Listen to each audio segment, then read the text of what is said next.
Hey, welcome back to Milton Daily Homes. It's Chuck here, and we had some great responses about some of the words that should be banned from real estate listings. I'm going to put some of those below this video, so definitely check those out. We had a lot of fun. We had a lot of great responses. So today we've got 7 listings, and the first one up is 1166 Bernard. It's at 339, and so back in this phase, it was actually called a Spring Valley. 1357 square feet, virtually identical to the new Woodbine model if you check the Mattamy website at 1356 square feet. I don't know where they lost the square foot, but it is what it is. These homes are probably about 8 years old. They're starting to show their age. There's a main floor where you could do a little bit of an office, an exercise room, maybe a small den or a family room. There's your kitchen there. And then you've got your living, dining, and then upstairs, if you imagine this one big room gets split off into 2, there's your master, and then you have 1 and 2 on these sides. And so in the 2-bedroom, they knocked that wall out in between and turned this one into the master. Now both these rooms are a little bit small. I mean, it would be tough to have teenagers in there. I've seen it. It's basically a queen-size bed and a very small dresser, a bookshelf, and you're tapped. I mean, the room is definitely packed with that amount of stuff. And you get a little park down at the end of the street and all the rest of it.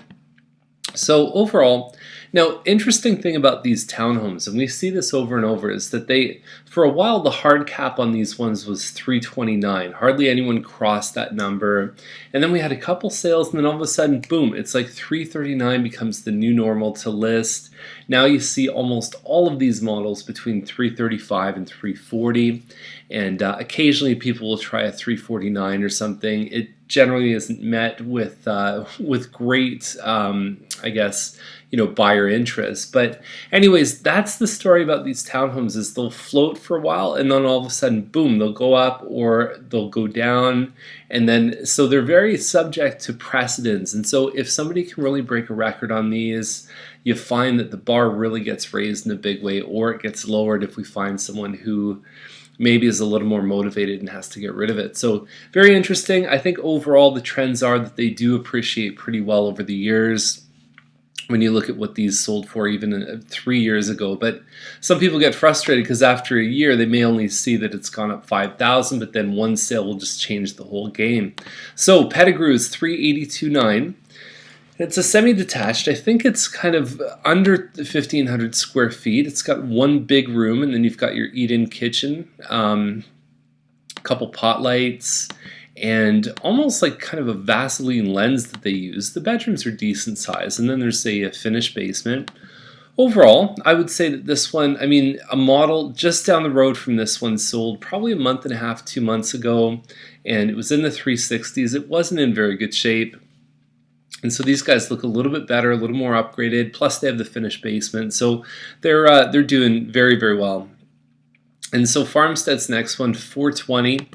And so you've got, it's about 1,500 square feet. There's a granite countertop, hardwood stairs, hardwood floors. That's it on your main floor. You've got a little bit of an eat-in area just off the kitchen. The master's huge. You've got one medium-sized room and then one kind of small room. There's your ensuite there. And you've got the walkout, which probably adds $5,000, $6,000, $7,000, $8,000, something like that. I don't know who's paying this kind of money. For me, this one is just not worth $420. It's worth it if you look at what some people have paid for them, but not in my eyes. I just don't see it. The stuff over on Ferguson, we've seen these models with finished basements, still with the first number starting with a 3. Interesting point Colin Best brought up yesterday. We had an email dialogue about it. So the one that had the basement apartment, just like this one with the walkout basement, it would be very interesting to see if the financing required any kind of verification of the zoning, because a condo townhouse, and that's what these are, they have a small fee attached to them. They're very much closer to freehold than a true condo townhouse, but they still have a small fee for snow removal and for garbage removal. Would it comply? Would you have problems financing? Is a very interesting thing. You definitely want to speak to someone in the mortgage industry, and then someone in the insurance industry as well, because you can't get a mortgage unless you have your insurance lined up. So anyways, that's what it is. I mean, people all the time will say those suites are for in-laws or for whatever else, but if it is a true legal basement apartment or a complying basement apartment, that's a whole different story if you're going to get strangers in there. So anyways, 420 on this one. I'm not feeling it, but I could see how people could see the value based on previous sales.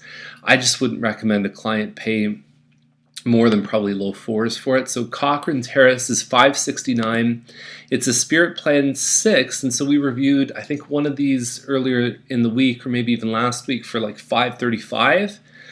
And that one didn't have the upgrades. I mean, but you could put hardwood on this whole main floor for probably $5,000. So you look at this, you say, you know what? It's got a good outside elevation. There's some appliances, a bit of backsplash, but I'd rather take one at 535, 540 and really make it my own. So the thing about these is that when they're vacant, you really notice all the flaws, but it's pretty new. I mean, Cochrane, everything looks okay here. You have to put your fence in, but at least they put those appliances.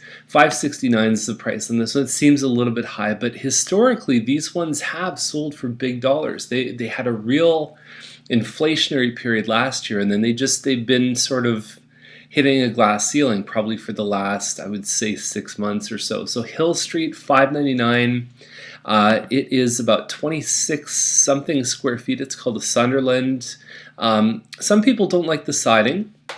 I think certain models look great with the siding. And the bonus here is you get that elevation that has the second floor balcony. And Hill's a nice quiet street. So I think that that can be a really nice place to hang out, have a coffee, enjoy your day in the morning. So there's little splashes of color everywhere you see on this one, and it's a very sort of classic traditional layout, and I think it would appeal to a lot of people. Now I wonder if you're looking through this listing, if you're paying more attention to the splashes of color than you are the rooms. Now, for example, what kind of flooring was on the main floor? Did you catch it?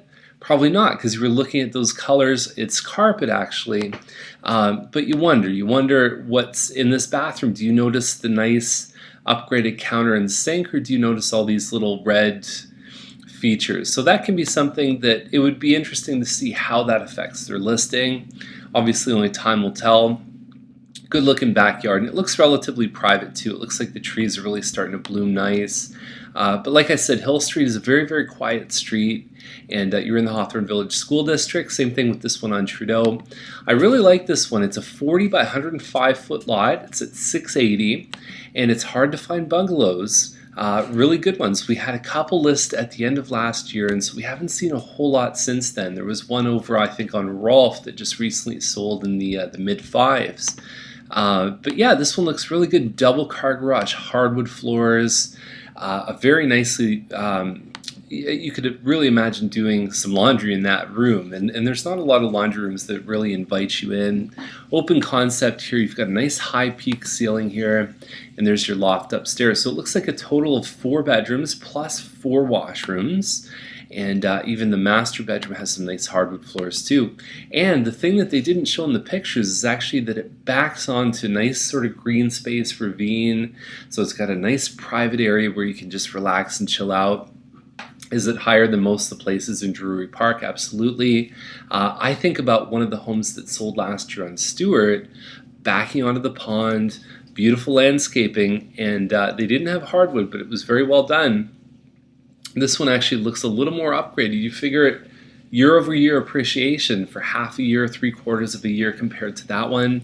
That's sold in the 690s. So this one at 680, yeah, it's on a worse street, but I think that they've really taken that into consideration. It's a good size, more than 2,000 square feet.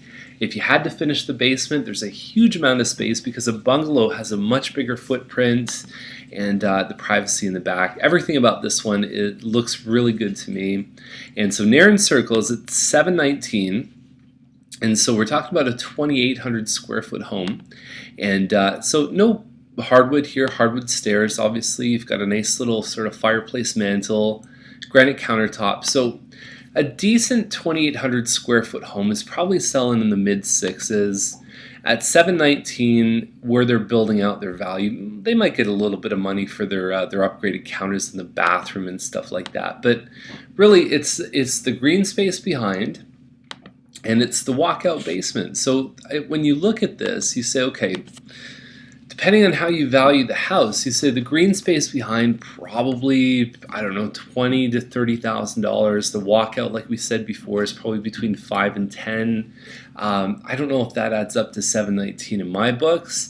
I do think it has some nice features. It's a good solid family home with 4 bedrooms, and it has some level of privacy in the backyard. Walkout basement comes in very handy too. So it might fit someone's needs. I think once these guys start crossing 7, they're going to find more and more resistance from buyers out there. So anyways, that's the list for today. And if you have any questions, give us a call. And thank you for all the people that requested the Milton Price Report. And we're going to have a good little report out this month with a good video. So anyways, enjoy your day. We'll see you tomorrow.